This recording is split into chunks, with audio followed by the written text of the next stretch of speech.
San Valentín, el patrono de los enamorados. Todos los 14 de febrero, las parejas celebran y sobre todo muestran al mundo su amor y unión espiritual. Para el resto del año, volver a gorrearse, revisarse el celular y discutir como si no hubiera un mañana. Sin embargo, hay un hecho ocurrido un día de San Valentín que absolutamente nada tiene que ver con lo anteriormente descrito. Un hecho que conmocionó al mundo occidental por décadas y al día de hoy sigue siendo recordado cada 14 de febrero por aquellos que necesitan cortar con tanta dulzura o bien simplemente para los curiosos que gustan de una buena historia policial de antaño. Hoy con ustedes, la masacre de San Valentín. Vamos a ponerle contexto.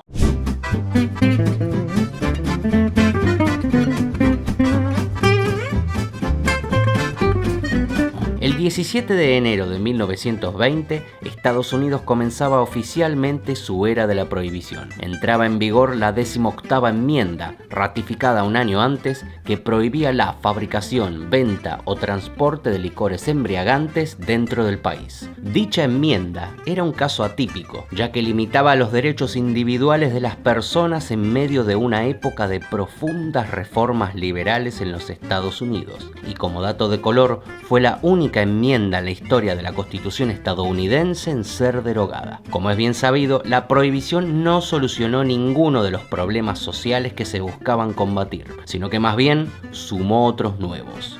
Ahora el país tenía que lidiar con el contrabando ilegal y el surgimiento de las mafias dedicadas a la elaboración, importación y comercialización de bebidas alcohólicas. Muy pronto, estas mafias se comenzaron a disputar el control territorial de las principales metrópolis de Estados Unidos, como por ejemplo Chicago. Allí comenzaría a hacer estragos un sujeto que no necesita presentación: Al Capone. Durante los años 20 subió al poder del crimen bajo el ala de Johnny Torrio, una importante figura que pisaba fuerte en la ciudad. Al Capone comenzó siendo uno de sus guardaespaldas hasta que se convirtió en su mano derecha.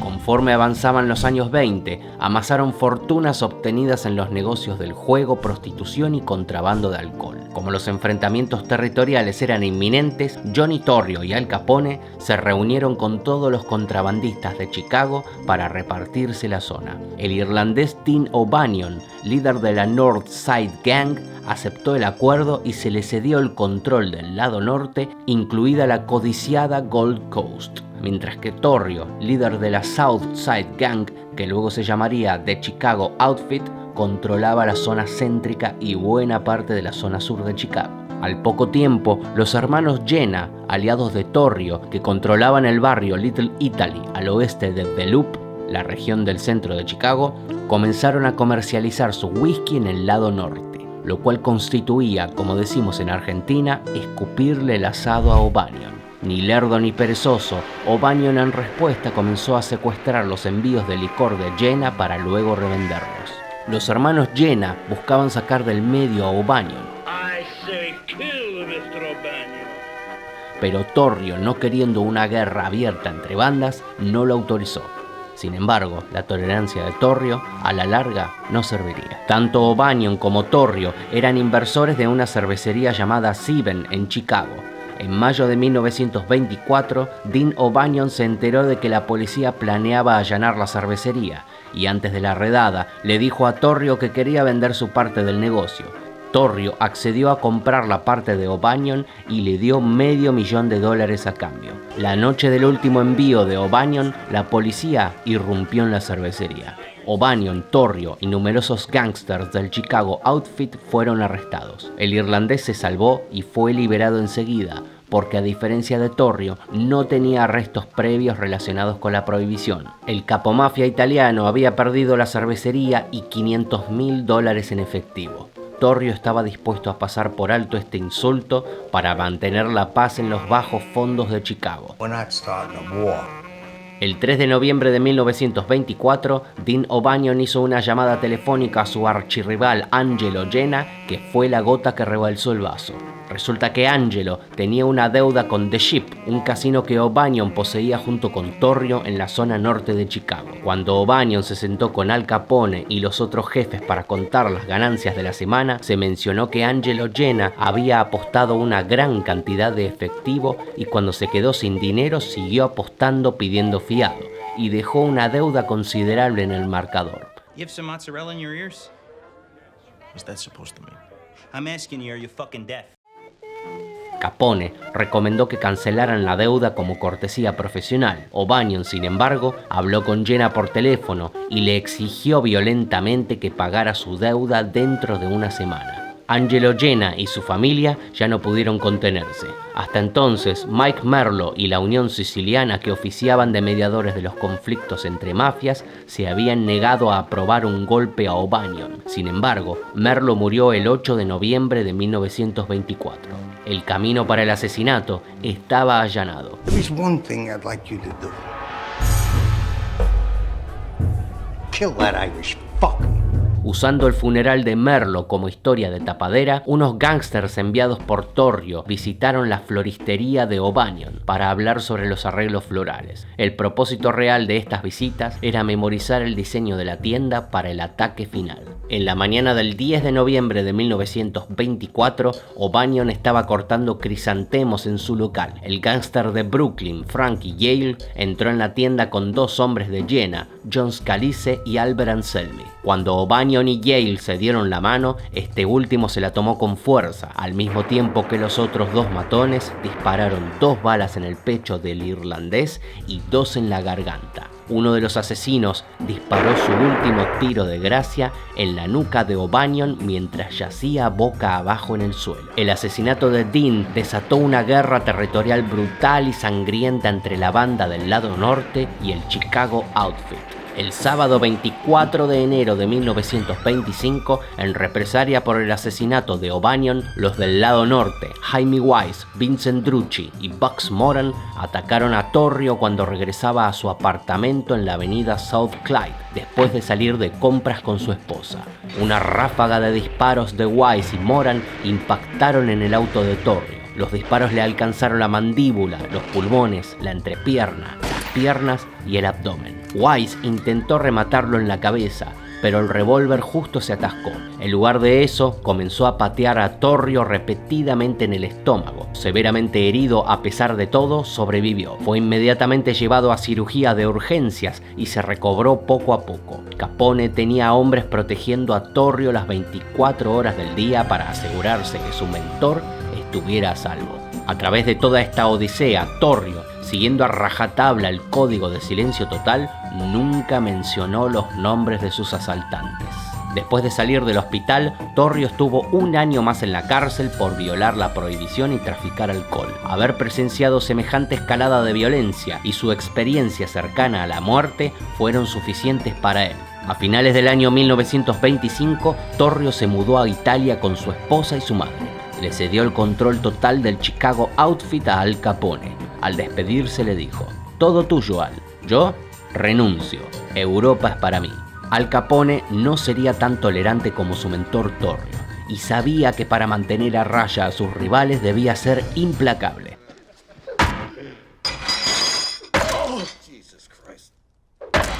Sus relaciones mutuamente beneficiosas con el alcalde William Hale Thompson y la policía de la ciudad le otorgaban cierto aura de inmunidad. A medida que crecía su poder, la rivalidad con la Northside Gang crecía cada vez más. Pronto, esto tendría graves consecuencias para todos. Los hermanos Gusenberg participaron en el gigantesco tiroteo desde un vehículo en el lado norte realizado en la central de operaciones de Al Capone, el Hotel Hawthorne en Cícero, el 20 de septiembre de 1926. Según muchos relatos, un automóvil se detuvo frente al restaurante del hotel y apareció Pete Gusenberg, equipado con una metralleta Thompson. y segundos más tarde vació su tambor entero en la entrada del hotel para luego volver a su automóvil y marcharse. Milagrosamente no hubo muertos en este ataque. Capone estaba muy conmocionado y estaba convencido que quien estaba detrás del ataque era el nuevo líder de la North Side Gang, el polaco Jaime Wise, sucesor de Dean O'Banion. A pesar de su brutalidad, Al Capone fue más inteligente que él y fue asesinado 3 semanas después. Durante los 2 años siguientes, la North Side Gang continuó debilitándose.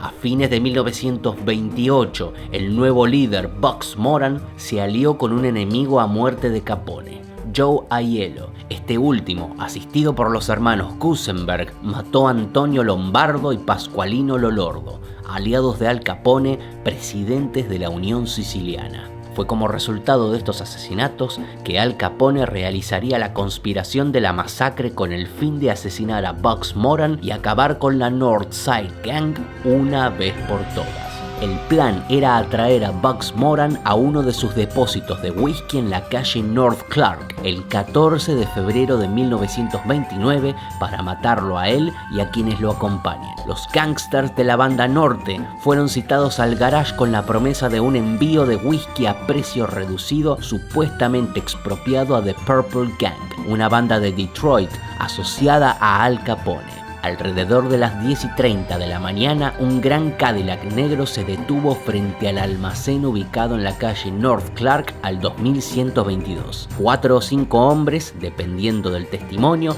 salieron del coche. 2 de ellos llevaban uniformes de policía. Aunque varios de los hombres en el interior del garage estaban armados, ninguno intentó desenfundar sus armas. Quizás conocían a los visitantes, quizás fueron precavidos por sus uniformes, quizás pensaron que buscaban una coima.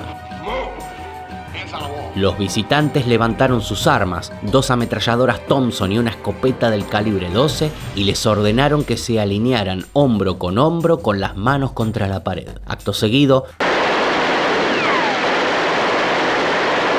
vaciaron los cargadores acribillando salvajemente a los 7 hombres a quemarropa. Los vecinos de la calle se asomaron a las ventanas y muchos testimonios los vieron con las vestimentas descritas subir y huir en el Cadillac. George Bugs Moran, que se dirigía al garage el día de los asesinatos y se libró de ser asesinado por minutos, ya que se retrasó mientras terminaba de tomarse un café, aseguró días después a los periodistas: solo Al Capone mata de esa manera. Nunca pudo demostrarse si Al Capone realmente ordenó la masacre, pero esto marcó el principio del fin. Se especuló con que no ordenó la matanza, incluso con que fueron realmente policías, aunque la hipótesis fue descartada. Una cosa era cierta: culpable o no, Al Capone sería quien pague por la masacre. Comenzó a ser acorralado cada vez más, hasta que cayó preso por el único delito que pudieron comprobarle: evasión de impuestos. Lo condenaron a 11 años, la sentencia más dura por ese delito hasta ese momento.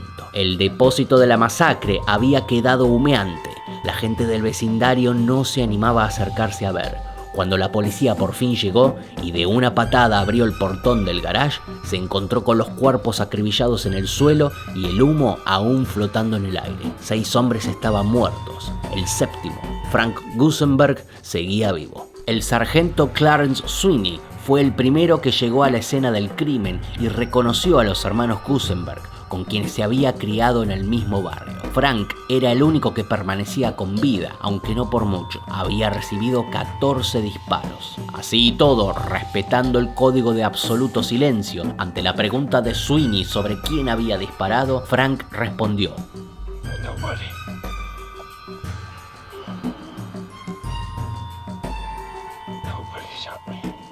En menos de 3 horas, Frank moría en el hospital. Tras revocarse la ley seca y con su líder tras las rejas, el imperio de Al Capone pronto comenzó a debilitarse. Liberado con síntomas de demencia en 1939, víctima de una sífilis no tratada a tiempo, fallecería 8 años después, totalmente perdido y recluido del mundo exterior en su más modesta propiedad en Palm Springs, acompañado y cuidado por su familia. A pesar de la paz terrenal con la que convivió en sus últimos días, Al Capone, atrapado en su yo interior, en su violento pasado, moría mientras era devorado por sus propios demonios y su cerebro se apagaba lentamente en los infiernos de la sífilis. Espero que hayan disfrutado este video. No olviden apoyarme suscribiéndose, dejando un comentario, un pulgar arriba y compartiendo. Mi nombre es Leandro. Nos vemos en el próximo documental.